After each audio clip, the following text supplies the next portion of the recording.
there has been a lot of confusion around these counteroffers. So I want to take you through first what we used to do in real estate. The first thing is I'm going to give you an example of an offer being made. We have two parties. We have Bill Tucker, who's the seller. We have Pam Smith, who's the buyer. On March 3rd, Pam is making an offer on Bill's property for $90,000. She has deposited a $1,500 earnest money check with ABC Brokers, and she's anticipating to close on April 18th, and she wants possession at the time of closing. This offer goes over to the seller. Seller's okay with some of the stuff, but not okay with all of it. So this might be his counter, the way we used to do it. He would change the purchase price to $125,000. He would change who's going to hold the earnest money to Listing Pro Brokers, and he's changing the closing date to April 10th and sends it over to the buyer. The buyer says no, and changes the purchase price to $95,000, is okay with Listing Pro Brokers holding the earnest money, but changes the closing date to April 15th and sends it to the seller. The seller is okay with the closing date on April 15th, but not okay with the purchase price, and now counters back at $118,000 and sends it over to the buyer. The buyer is not okay with the new purchase price and counters with $110,000 and sends it to the seller. The seller says no, $115,000, and counters back at $115,000. And finally, we've got acceptance. Now, this is the way we used to do counters, back and forth, back and forth. And if nothing else, when you look at this, it should in your mind bring up just a bunch of confusion. So when you're looking at a form like that, you're trying to figure out what are the final terms? What are we agreeing to? There's a lot going on here. And then when you add to the fact that we used to fax back and forth, every time you fax this document, it was getting smaller and smaller and smaller. So it truly brought up confusion. So now I want to take you through this similar scenario, but using the counteroffer form. So let's look at using the counteroffer form. Of course, we still have our seller and our buyer.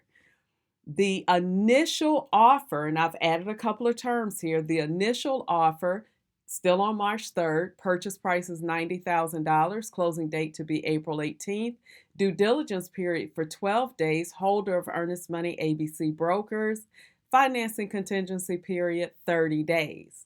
Sends it over to the seller. The seller counters, changing the counters on March 4th, changing the purchase price to $125,000, closing date to April 10th, reducing the due diligence period to 7 days, changing the holder of the earnest money to Listing Pro Brokers, and reducing the financing contingency period. Sends it over to the buyer. The buyer counters back on March 5th at a price of $95,000, changes the closing date back to April 18th, increases the due diligence period to 10 days, and is fine with Listing Pro Brokers holding the earnest money, and is fine with the 21-day financing contingency period. Sends it over to the seller. Seller prepares a counter at changing the purchase price to $118,000 and is fine with the closing date returning to April 18th, and is fine with the 10-day due diligence period. Sends it over to the buyer. The buyer on March 6th is okay with the $110,000, counters back at $110,000 purchase price, sends it over to the seller. Seller counters back at later that morning, at $115,000, sends it back over to the buyer, and the buyer accepts. So what you may have done is on the last counter form that the buyer actually accepted, it may look like this, where you've put in all the information and then you just put purchase price shall be $115,000. This is not a good form because what you were supposed to do when you had this situation, let's just put the situation back up, to put up the correct form, you should have brought forward everything that changed. So, what changed? The correct form should have reflected not only the finally agreed upon purchase price, but also the change in the due diligence period, the change in the holder of the earnest money, as well as a change in the financing contingency period.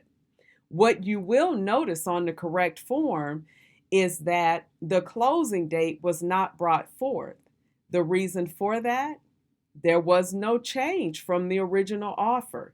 Therefore, there's no need to bring it forward to the final counteroffer.